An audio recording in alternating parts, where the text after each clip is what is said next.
എജു സ്പാർക്കിലേക്ക് എല്ലാവർക്കും സ്വാഗതം. നമ്മളിന്ന് നോക്കാൻ പോകുന്നത് ക്ലാസ് 5 അടിസ്ഥാന ശാസ്ത്രം മാതൃകാ ചോദ്യ പേപ്പറാണ്. അപ്പോൾ നിർദ്ദേശങ്ങൾ എല്ലാവർക്കും അറിയായിരിക്കും. 15 മിനിറ്റ് കൂൾ ഓഫ് ടൈം. ആ ടൈമിൽ നമ്മൾ ക്വസ്റ്റ്യൻ്റെ ആൻസറൊക്കെ മനസ്സിൽ ഓർത്ത് വയ്ക്കുക. അപ്പോൾ ഇനി നമുക്ക് ഇതിലേക്ക് കടക്കാം. ഒന്നാമത്തെ ചോദ്യം, ചിത്രം നോക്കൂ. ഈ ചിത്രത്തിൽ കുറേ ജീവികളും എല്ലാം ഉണ്ട് അല്ലേ, സസ്യങ്ങളെല്ലാം ഉണ്ട്. അപ്പോൾ ചിത്രം നോക്കിയിട്ട് ചിത്രത്തിൽ നിന്ന് ഏതെങ്കിലും 2 ആഹാര ശൃംഖലകൾ കണ്ടെത്തി എഴുതുക. അപ്പോൾ എന്താണ് ഏതെങ്കിലും 2 ആഹാര ശൃംഖലകൾ എഴുതാനാണ് നമ്മളോട് പറഞ്ഞിരിക്കുന്നത് അല്ലേ. ഏതെങ്കിലും 2 ആഹാര ശൃംഖലകൾ. അപ്പോൾ ചിത്രത്തിൽ ആഹാര ശൃംഖല നമ്മൾ പഠിച്ചിട്ടുണ്ട് എങ്ങനെയാണ് എഴുതേണ്ടതെന്ന്.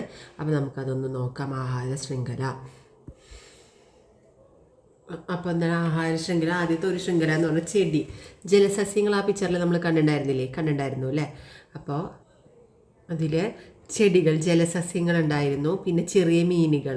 അപ്പോൾ ആദ്യം ജലസസ്യം എഴുതണം, പിന്നെ ചെറിയ മീനുകൾ അല്ലെങ്കിൽ തവളകൾ. ചെടികളെ ഭക്ഷിക്കുന്നത് ആരാണ്? ചെറിയ മീനുകൾ കഴിക്കും അല്ലെങ്കിൽ തവളകൾ കഴിക്കും. പിന്നെ കൊക്ക് അല്ലെങ്കിൽ പാമ്പ്. തവളകളെ ആര് കഴിക്കും? പാമ്പ് കഴിക്കും. അല്ലെങ്കിൽ ചെറിയ മീനുകൾ ആര് കഴിക്കും? കൊക്ക് കഴിക്കും. അപ്പോൾ ചെറിയ മീനുകളെയും തവളകളെയും ഭക്ഷിക്കുന്നു പാമ്പ്. ഇതാണ് ഒരു ആഹാര ശൃംഖല. പിന്നെയുള്ള ഒരു ആഹാര ശൃംഖലയാണ് ചെടികൾ.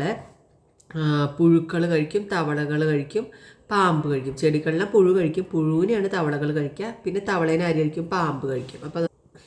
അപ്പോൾ ആദ്യത്തെ നമ്മളിങ്ങനെ എഴുതണം, ചെടി, സസ്യങ്ങൾ അല്ലേ. സസ്യങ്ങൾ, ജലസസ്യങ്ങൾ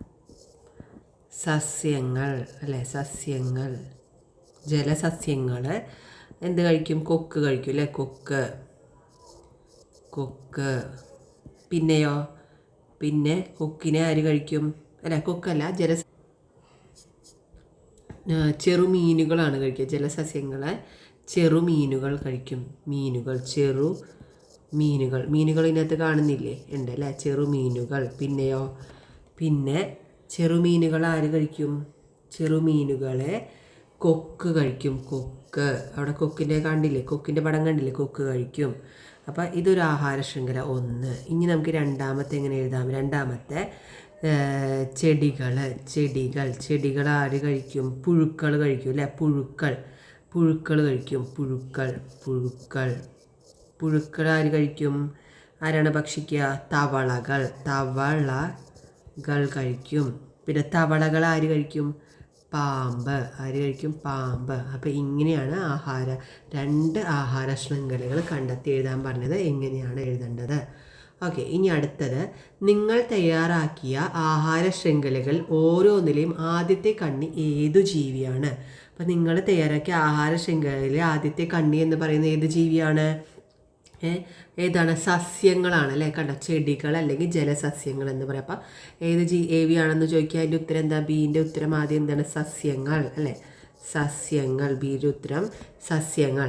ഈ കണ്ണി ഏത് വിഭാഗത്തിൽ, ഈ സസ്യങ്ങൾ എന്ന് പറഞ്ഞത് ഏത് വിഭാഗത്തിലാണ് പെടുന്നത്? ഉൽപാദകർ. ആരാണ്? ഉൽപാദകർ.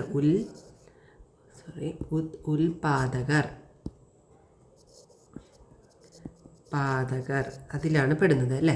ഈ കണ്ണി ഏത് വിഭാഗത്തിൽ പെടുന്നു? ഓക്കെ, ഉൽപാദകർ. ഇനി താഴെ കൊടുത്തിരിക്കുന്ന പ്രസ്താവനകൾ നോക്കൂ. മഞ്ഞ അരളിപ്പൂവിന് മഞ്ഞ നിറം നൽകുന്ന വർണ്ണകമാണ് ആന്തോസയാനിൻ. അതിൽ കരാറ്റിന് ഓറഞ്ച് നിറം നൽകുന്നത് വർണ്ണകമാണ് സാന്തോഫിൽ. ചുവന്ന റോസാപ്പൂവിന് ചുവപ്പ് നിറം നൽകുന്ന വർണ്ണകമാണ് ആന്തോസയാനിൻ. ഇങ്ങനെ മഞ്ഞ ജമന്തി പൂവിന് മഞ്ഞ നിറം നൽകുന്നതാണ് സാന്തോഫിൽ. ഇതിൽ ശരിയായ കൂട്ടം തിരഞ്ഞെടുത്ത് എഴുതാനാണ് പറഞ്ഞിരിക്കുന്നത്.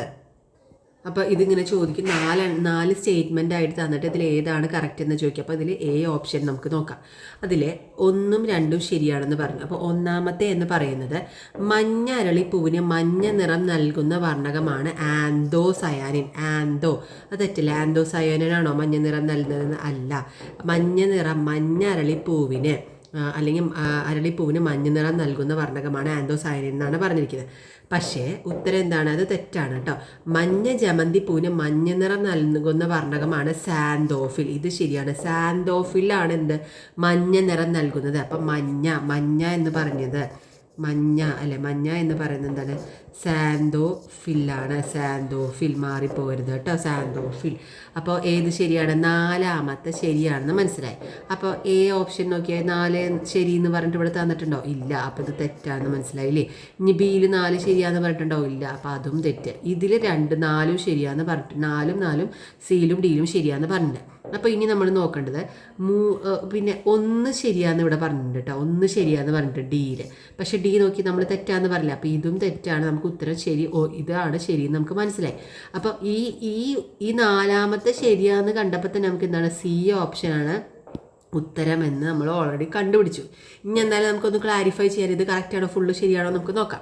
ചുവന്ന റോസാപ്പൂവിന് ചുവപ്പ് നിറം നൽകുന്നത് വർണ്ണകം ഏതാണ്?